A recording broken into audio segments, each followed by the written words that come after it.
This is the Siècle. Supplemental 13. Scrofula. Welcome back. Remember back in episode 28, when Charles X's coronation included an odd medieval ritual where the new king laid his hands on people suffering from a skin disease called scrofula? Well, it turns out that kings touching for scrofula isn't just the sideshow it had become by 1825. In fact, the nearly millennia-long history of this ritual explains a lot about the development of European monarchies. So I'm joined this time by my fellow history podcaster Benjamin Jacobs, who, it turned out, was coincidentally researching scrofula at the same time I was. What follows is our conversation about this oddly fascinating skin disease.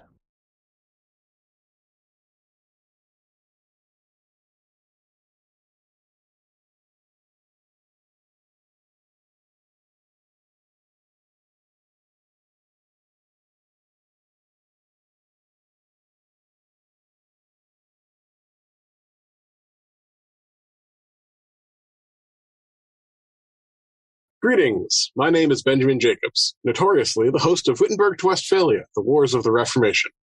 My show aims to examine the early modern period of European history from the lens of religious conflict, and I'm on episode 83 of the introduction.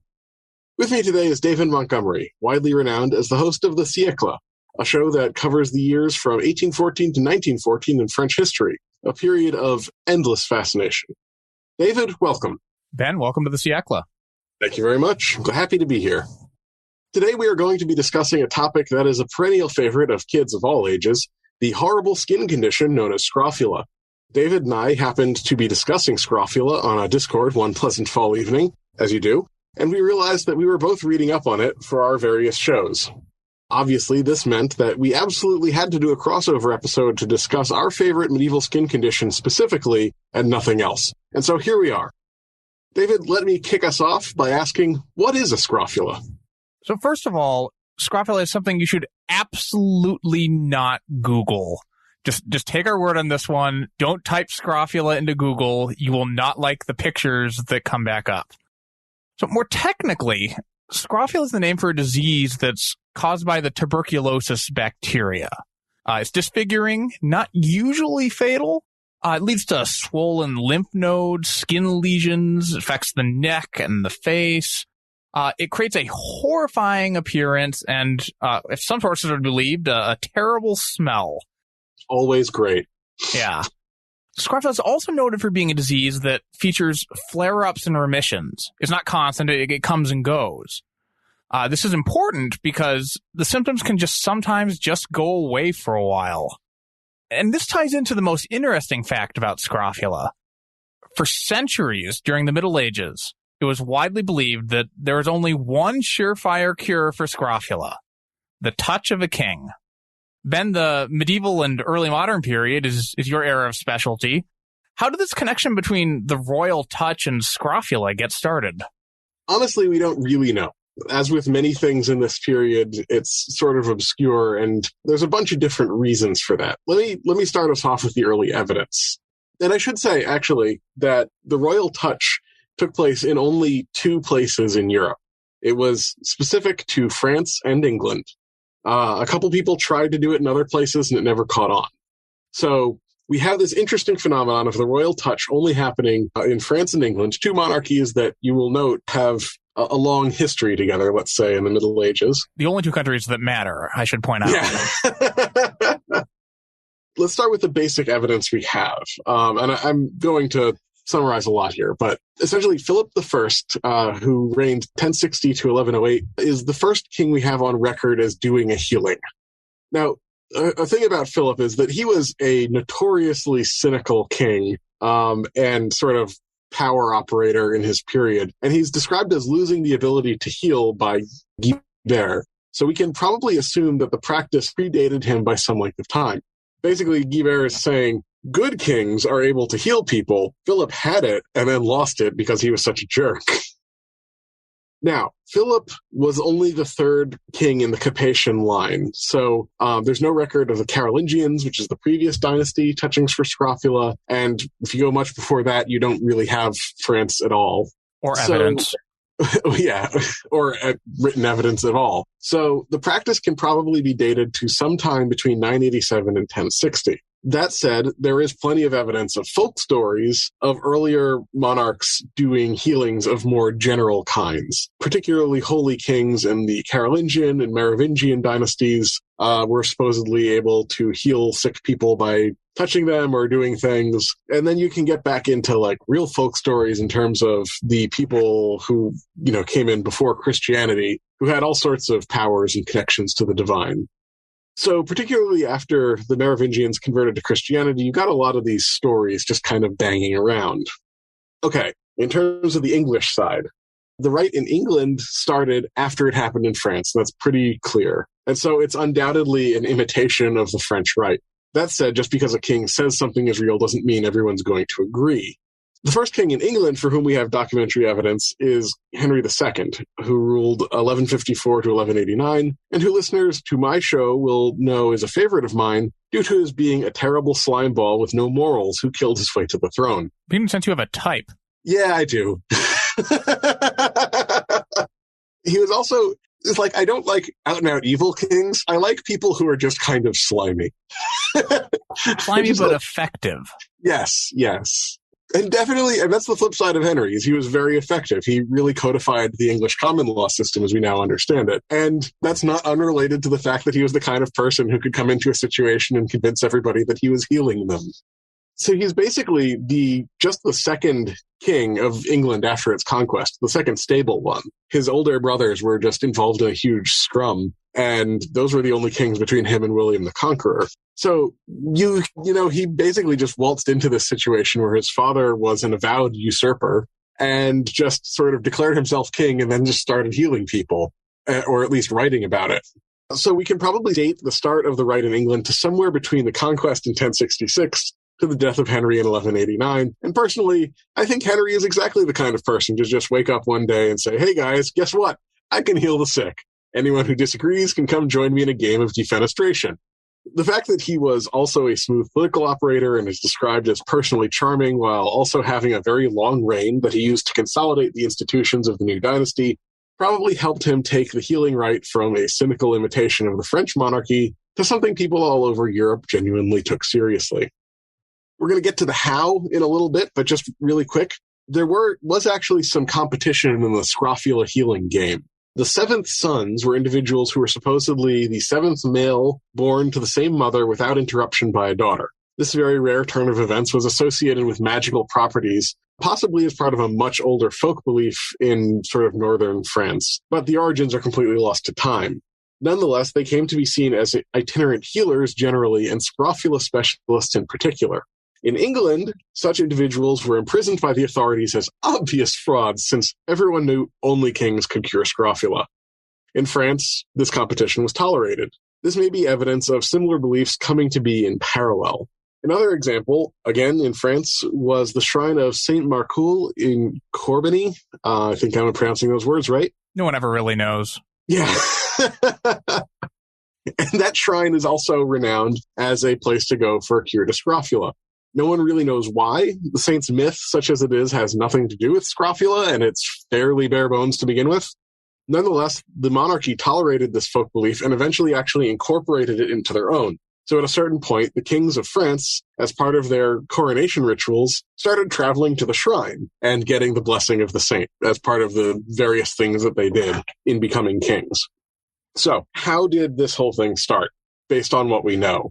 There's more than just cynical self-interest going on here. The power of the king's touch to cure scrofula seems to have been sincerely believed by vast numbers of people, both commoners and elites.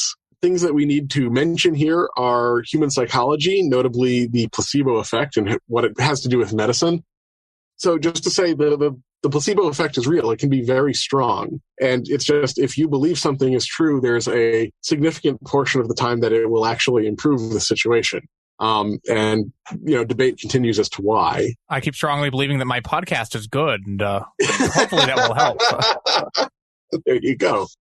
This just gets to the way that people formed beliefs in general. Medieval people weren't dumb. I mean, I think that's the biggest thing to say.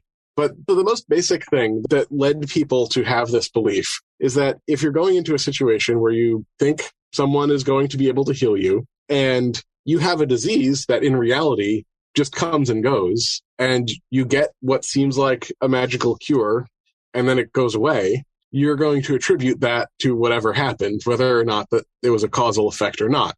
This is a big problem in general with medicine and determining, how things happen. And it's why we don't base modern medicine on anecdote and single points of data. We use these double-blind studies with control groups and all that stuff.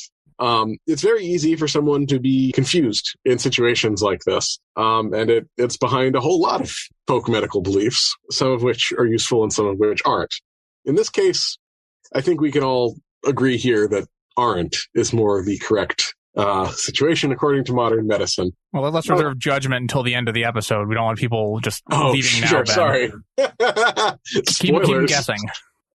That said, it's easy to see how this would happen. What's interesting is to examine for us in this episode is how that played into concepts of medieval kingship, how that played into wider ideologies of the time, and how people who were in charge used mixtures of their own genuinely held beliefs, the genuinely held beliefs of the populace at large, and the power of medieval propaganda, I guess, to change things. And I just think it's worth saying that the medieval kings had access to a lot of people who could write things that were then disseminated out across Europe. And so even though people might have had no personal experience with the King of France because they lived in Spain or Germany or whatever, they would hear through these supposedly reputable sources about healings conducted by the French and English kings. Yeah, that's right, Ben. I encountered in my research a 16th century Spaniard who was writing about the stories he'd heard of French kings touching for Scrofula at their coronations. And it was all a little weird to him, and he was sort of credulous and sort of skeptical. He certainly believed it was possible.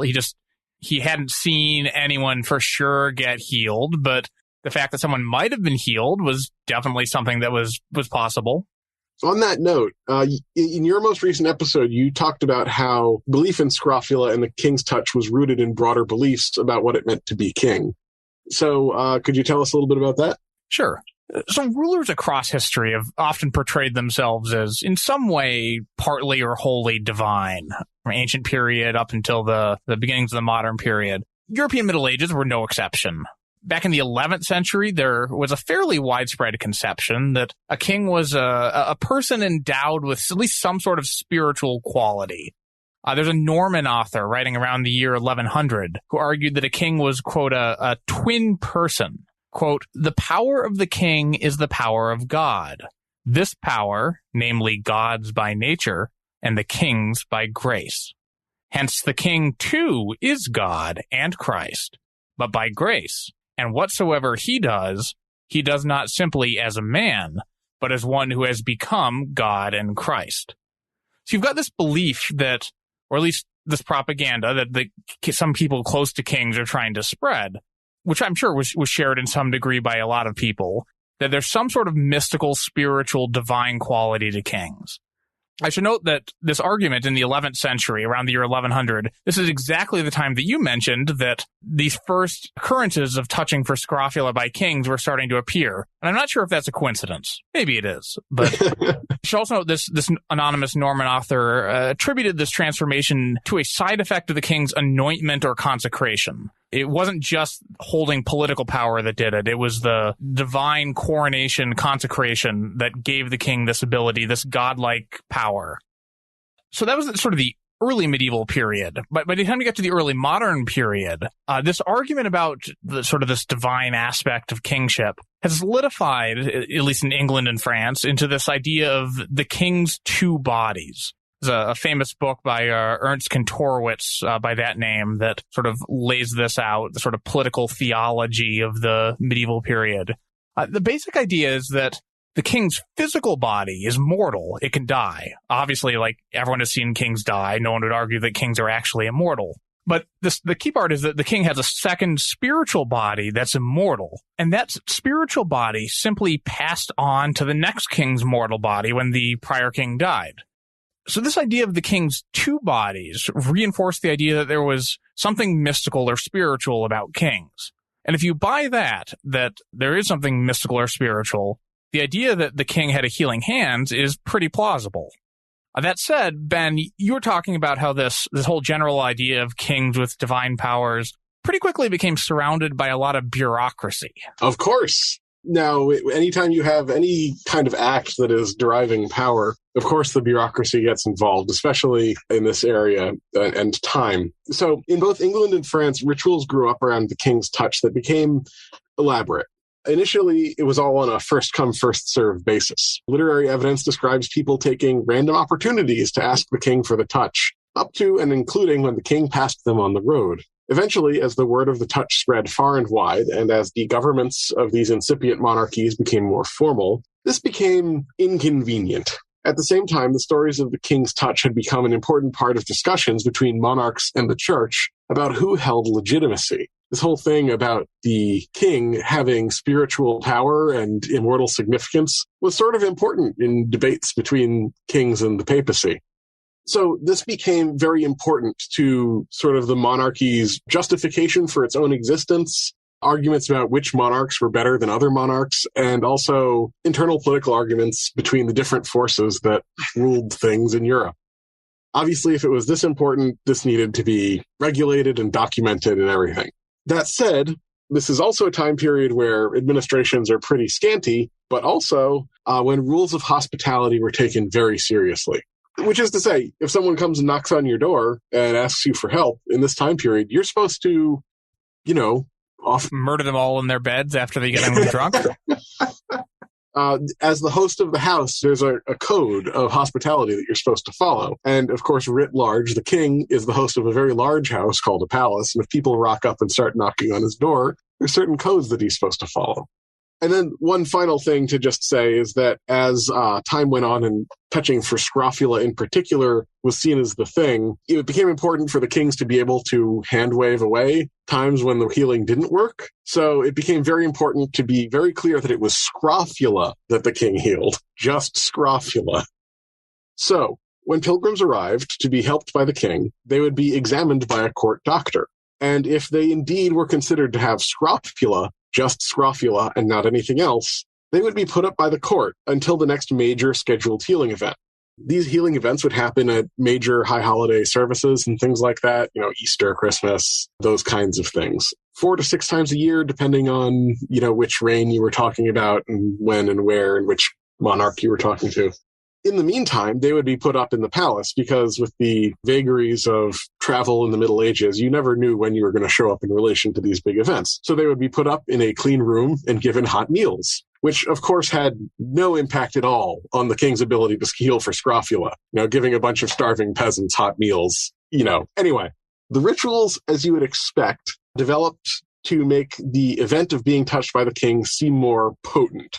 This is probably as much a thing that happened from the king's side, just sort of involuntarily. Like if you just go up to someone and you're told that you're supposed to be healing them by touching them by your dad or whatever, you can't just go up to them and just poke them in the face. Just at a basic level, you have to do something religious-y. So what they would do is the kings in England would touch the person's forehead, shoulders, and chest, basically making a big sign of the cross over the person. In France, they would do the sign of the cross over each visible sore and then touch them, which is gross. Various prayers were then said, or prayer-like things, and this would always happen in the context of a religious service. By the High Middle Ages, this would usually happen right after a mass, so that the king was particularly spiritually pure. Upon being helped, in England, all comers, everyone who came to see the king, got a fixed payment from the king as alms. They were not eye-wateringly large sums, but they were a good sum of money, like someone giving you $100 or something. You're not going to say no.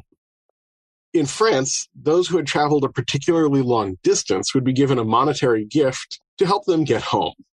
Over time, the coins provided by the kings in England came to be seen as relics in themselves that had their own healing properties, and eventually special coins came to be minted for this purpose. Wearing the coin as a medallion for life was seen as a continuation of the rite, and it would help keep scrofula at bay. And just as a side note, in England, starting with King John, another slimeball, not effective, they would start blessing rings on Easter Sunday and provide them as cures for epilepsy, which people said worked, I guess. Kingship, not just scrofula. Not just scrofula, also epilepsy. Two things that go away on their own and can't be confused for each other, but easily can be confused for other things. Ultimately, this was probably an outgrowth of the fact that people had started a trade in the medallions that were being minted and handed out. Everybody loves a relic. Yeah, everyone likes a relic, and the king suddenly had this way to be handing out benefits to people who were coming to see them. They actually were selling the rings themselves out on the open market. Now, as it happens, these provisions of alms constitute our main evidence for how popular these rites were. And the records sort of work in opposite valences. In France, they didn't give everyone alms, but they did record when they gave people money who had traveled a very long distance and where they came from. And as a result, we know how far people traveled to get to France from all over Europe. In particular, we know Spanish travelers are well represented, and there's also Italians and Germans, and people from even farther afield. In England, by contrast, as I said, everyone was given a fixed sum, and so we can track the actual numbers of people being touched in the reigns of Edward I, II, and III in particular, because by simply taking the line item in the king's budget that says how many coins were given out to people as alms while being touched, and, that's the number of people that showed up, right? So it's a nice little piece of data. And just unfortunately, after the reign of King Edward III, they changed their accounting system and summed that figure up with the other alms that they were giving out that year. And so we lost our source of data, and it's very frustrating. The very worst thing to happen in the Middle Ages. Yeah, it's terrible. It's terrible. So this is the lesson to everybody out there who's in accounting. Be careful what you change. Never change anything. In any case, these payments give us our best evidence of the scale of the healings, as records were kept by the king's bureaucrats of these expenses at various times. These records show an average of 500 healings per year across these three kings' reigns, but there's some wide variation. Edward I was very popular and blessed 1,736 people in one particularly good year.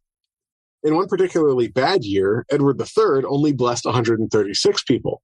But at that time, he was busy invading France and may have done unrecorded healings while in Normandy, away from his accountants.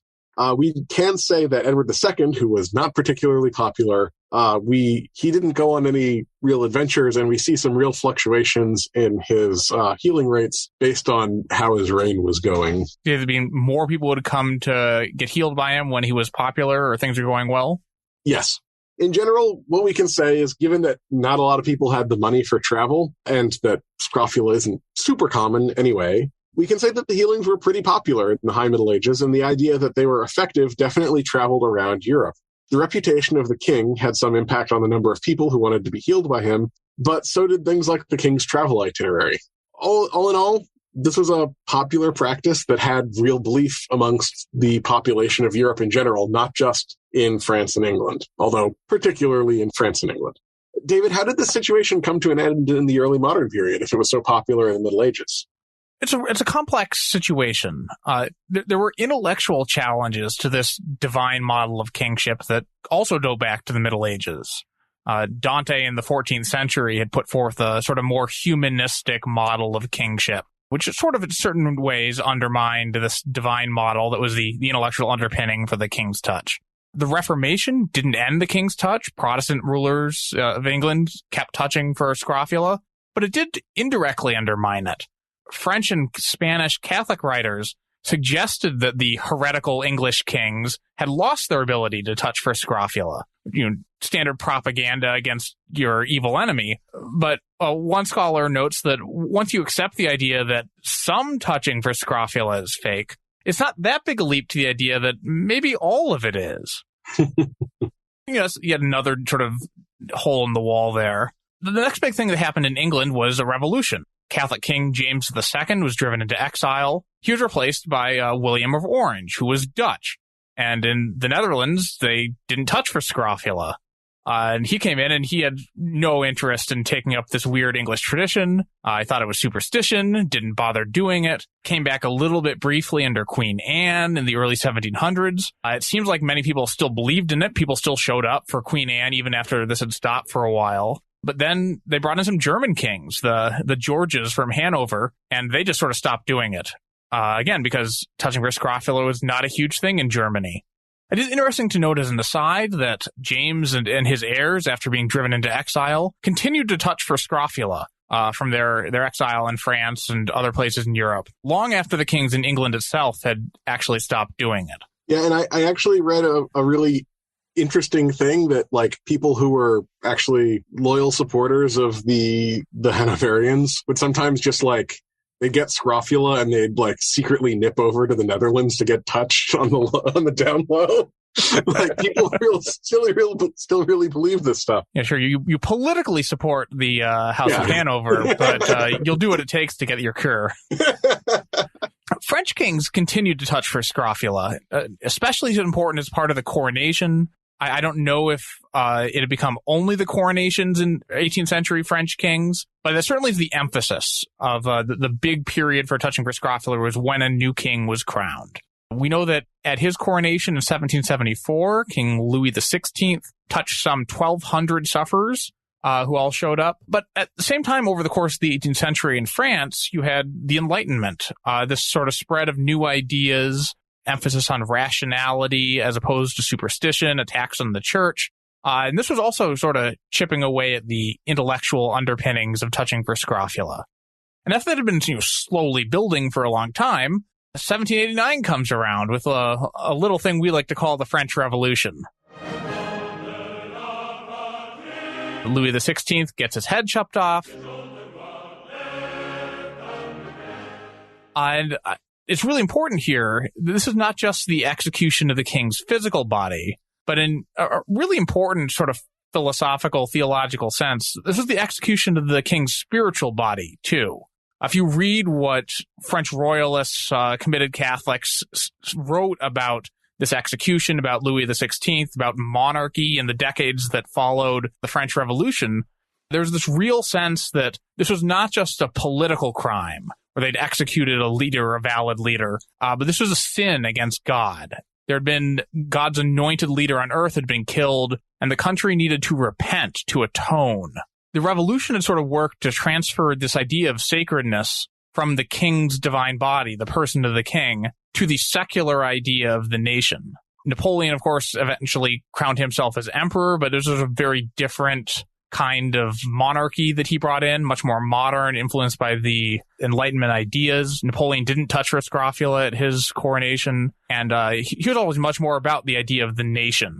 And of course, he didn't live and reign long enough to have a chance to introduce this idea if he'd wanted to, but 1814 comes around, Napoleon's driven into exile, King Louis XVIII, the younger brother of Louis XVI, comes back, is brought on the throne. Learn all about that in the Siècle. Louis XVIII never got around to having a formal coronation ceremony. At first he was starting to plan it, and then Napoleon came back for the 100 days, and that threw everything up in the air. And he started planning it again, and then one of his nephews got assassinated, and then that threw everything up. And by that time, he was incredibly overweight and ill health and couldn't walk, and there's a sense that he just wasn't up for a big public ceremony anymore. So he died in 1824, never having bothered to be crowned, and therefore never touched for scrofula. 1825, Louis's brother Charles had his coronation, became king in 1824, had a coronation ceremony the next year, and Charles did touch for scrofula. Charles was a very traditional, very religious king, wanted to bring back as much of the old ancien regime ritual and tradition that he could. It's worth noting that our sources are pretty clear that even Charles, who wanted to bring back as many of these traditions as he could, apparently had some qualms about touching for scrofula, and he was going back and forth until the last minute. Like, do I do it? Do I not do it? People had showed up. They were queuing up outside to get touched for scrofula. At one point, he may have sent instructions, send them home with some money, and then changed his mind and said, no, bring them in, bring them in. We do know that there were about 120 people, ultimately, who he touched. By that time, the ritual words was he made the sign of the cross on their forehead and said, God cure you, the king touches you. At some point over the line, the French king stopped touching the sores, which I have to imagine was an improvement for everyone. That 120 people that Charles touched at his 1825 coronation, that was a tenth the number of what his brother had, which probably reflects a lot of the changes in the popular understanding that may have been dropped by some of the flip-flopping and maybe the order to go home and all that. Who knows, like, how many would have actually showed up, and obviously the money was still being paid, which was an encouragement. But it's noteworthy that this number was a lot smaller, reflecting some of these changes in the beliefs about kingship and all that. And it's also really interesting that Charles X in May of 1825 was the very last European monarch to ever touch for Scrofula. This was it, the end of the ritual. And then, of course, in the 1940s, we invented penicillin, and antibiotics in general became available, and now... Allegedly. And now, if you get Scrofula, in most cases, I think it's like a 6-month. So it's not like a little thing to get rid of Scrofula even today. But tuberculosis is rough. That bacteria. It is, but a course of antibiotics will usually get rid of it, and then there's surgery if it doesn't. So yeah. So Ben, what's your take on the king's evil and touching for Scrofula? It's one of these things where if you learn about just this thing, you understand European monarchy a lot better than you did before. And that's sort of why Marc Bloch talked about it. And apologies to French speakers, I'm never going to get this name right. I've been told 9 different versions of the pronunciation of Marc Bloch, and I'm just going to keep saying it that way at this point. It's close enough. Listeners of my show will know Marc Bloch was a very prominent historian. More so after his death, to a certain extent. He was a young gun historian in France, which is a thing that you can only say to describe historians when they're from France. You'd never have a young gun historian from anywhere else. But he was key in establishing sort of the Annales school, which we would now call structuralist in the United States. And long story short, he died fighting the Nazis, and that sort of contributed materially to his legend. But he was also a great historian before that. And he was sort of between big projects and sort of wanted a little amuse-bouche. And so he started writing a little paper on Scrofula, which is something that no one else took seriously at the time. And as sort of happens with historians, this little paper turned into one of his most famous books. Because it turned out that, no one else there was a silly superstition, like this ridiculous thing that people did in the old times. But just in this episode, we've touched on, some of the key rationale for the divine right of kings, some of the major ceremonies that underpinned how they were perceived by the commoners and everything. And if you dig into this a little bit more, and there's some stuff here we didn't quite get a chance to get into, but for my next season, talking about the investiture controversy, the controversy between the papacy and the monarchs of Europe, having this thing where the kings are considered divine in their own right because of their anointment with holy oil, that gets important. So this is one of those weird little things that it's just this little topic, this weird little ritual that they did for a good long time. But actually by studying it and really coming to understand it, you come to understand an awful lot about the society in which it took place. One of the things I was wondering, listening to your explanation, is to what degree do you think the kings believed in their own power here? You've talked about how there may have been some cynicism. This was a way they could use to gain power. But it's also it's dangerous to assume that people in past periods didn't believe what they said they believed. Yeah, I think it really depends on the person, and we'll never know for sure. I would say that it's interesting that the character of the first 2 kings, where we have evidence for it, is very clear that they were cynical power players. Philip I and Henry II were not under a lot of illusions about how human nature worked. That said, it's almost hard for me to believe that they would come up with something so preposterous on their own. That there had to have been some sort of seed there that they built upon. And, and if there's a seed that sort of existed before, it tends to make me think that they had to have believed it a little bit at some level. Or at least had advisors who believed in it or were making the case to them. With Philip in particular, it's probably something that 1 or 2 of his predecessors were considered particularly holy kings and were renowned for healing people. I think it was his father. And whether Philip actually believed it is almost immaterial. people definitely believed his father could heal people, and it wasn't so structured, and it wasn't just Scrofula. It was like he was a particularly holy man who touched a guy on the side of the road, and the guy started dancing a jig or something along those lines. But, there was this previously existing thing, and Philip, whether or not he believed it, he worked very hard to claim that it was inheritable. And then once he started doing that, Henry II wasn't that much later. And, it's much easier to copy someone doing that kind of thing when you're getting in on not too long after the first person tried to pull this. It's like, well, if he's doing it, I can do it too. Henry seems much more like a blatant, I'm doing it. And I dare someone to come over here and tell me I'm wrong. And, one of the interesting things is we don't know if anyone in his court or anyone in England even actually believed him. For all we know, they just sent people out and dragged lepers off the street and he touched them and then just wrote about how great it was. Because Henry was notorious for having a bunch of scribes in his pocket.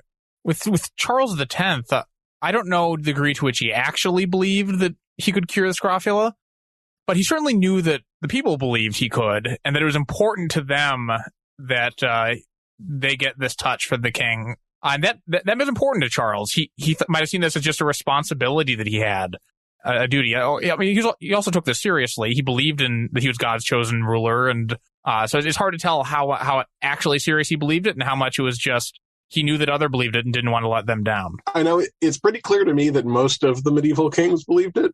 Certainly when you get into the Edwards and everything, it's like it's a big part of the whole thing.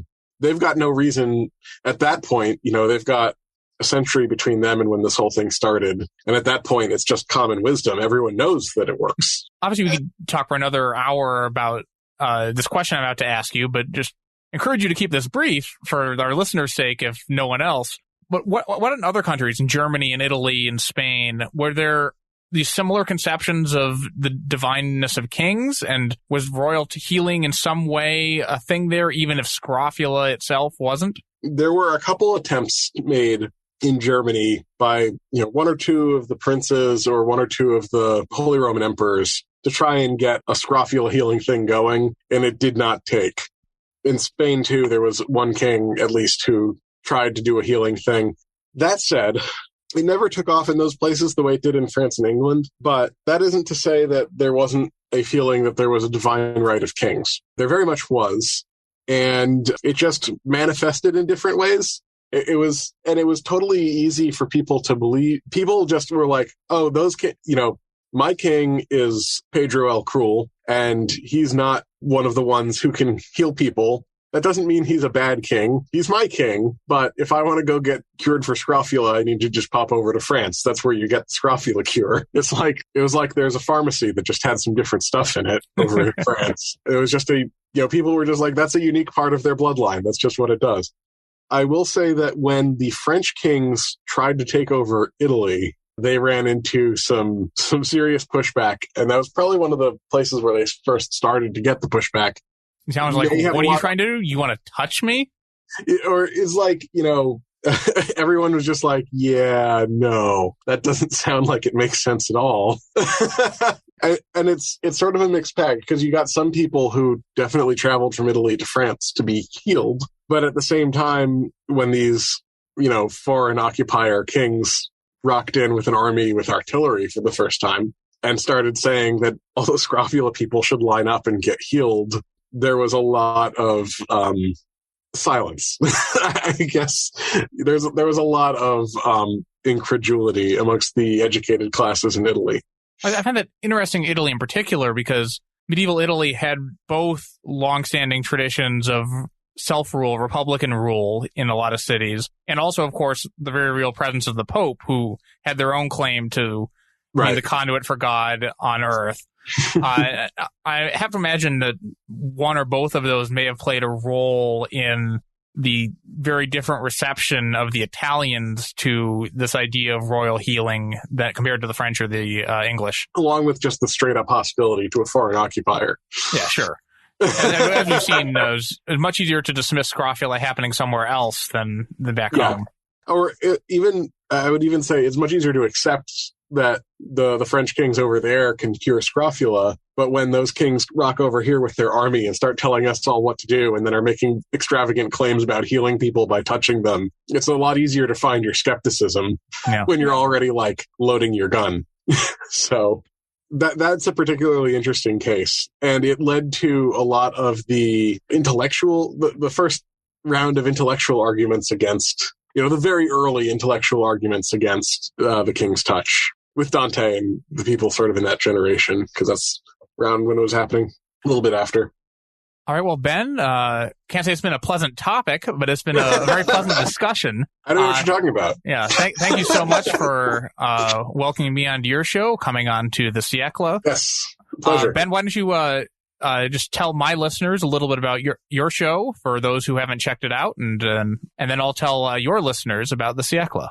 Sounds great. As I sort of said at the top, the goal of my show is to talk about the early modern period from the standpoint of the wars of religion that took place between the nailing of the 95 Theses on the church door in Wittenberg and ended with the end of the 30 Years' War with the Treaty of Westphalia. That said, I am a very strong believer in context, and I am on my 7th year of background talking about the Middle Ages and European society in general. And I'm just about to start, as I think I mentioned, I'm about to get into the investiture controversy, which is really, it's the beginning of a 3 or 4 year downhill run right into the beginning of the Wars of Reformation. We can see the light at the end of the tunnel now. So that's Wittenberg to Westphalia, the Wars of the Reformation. Yeah, the Siècle is my podcast. It covers French history from 1814 to 1914. At least theoretically, I'm a couple years in, and I've made it all the way to 1825. So we're in some similar boats here. You might notice 1814 sort of picks up right after the part of this history that most people know something about, the French Revolution and Napoleon. I made a very conscious decision to sort of jump right in the middle of the action rather than getting bogged down in prologue. It's very different approaches from our shows there, but it's this 100-year period that I'm covering. Siècle is French for century. It's fascinating because you sort of start off at the tail end of the early modern period, with France still grappling with the legacies from the Ancien Regime, the changes from the Revolution. And by the time you get to the end of it with World War I, you're essentially fully modern, mechanized, industrialized, completely transformed. And it's fascinating to watch modernity be born over the course of this century. I hope to take my listeners on that tour through this birth of modernity through the lens of France, one of the great countries in the world. And I will say that some of my favorite stories in French history happened in that century. So I've been enjoying it, and I'm looking forward to the rest. All right. Well, thank you very much, Ben. Thank you to all our listeners for joining us. Where can people find your show? The website is Wittenberg to Westphalia podcast.weebly.com, but you can just look me up on any podcatcher. They all have me. Google Wittenberg to Westphalia Wars of the Reformation, and you'll find something. The Siècle is at thesiècle.com, and that's TheSiecle. Those French words can be tricky to spell. I'm also available on all the podcasting networks. If you can't find it, just go to the website, and there's links to how to subscribe on your podcatcher of choice. Awesome. Thanks very much. Thank you. My thanks to Ben for joining me here. And also my apologies to Ben for inflicting my patented scheduling delays on his release schedule. I'd also like to thank Kevin Moore for transcribing this episode. You can read his transcript online at thesiècle.com/supplemental13. Kevin is the host of the Can't Make This Up History podcast, where he interviews experts about crazy and unbelievable history. While I'm at it, last time I neglected to thank historian Catherine Phipps for transcribing Supplemental 12, Second Sons. Thank you, Catherine. In the meantime, I'm nearly done with the next episode of The Siècle, a scripted look at a critical group of thinkers who have been enmeshed in the entire Bourbon Restoration. Join me next time for episode 29, The Doctrinaires.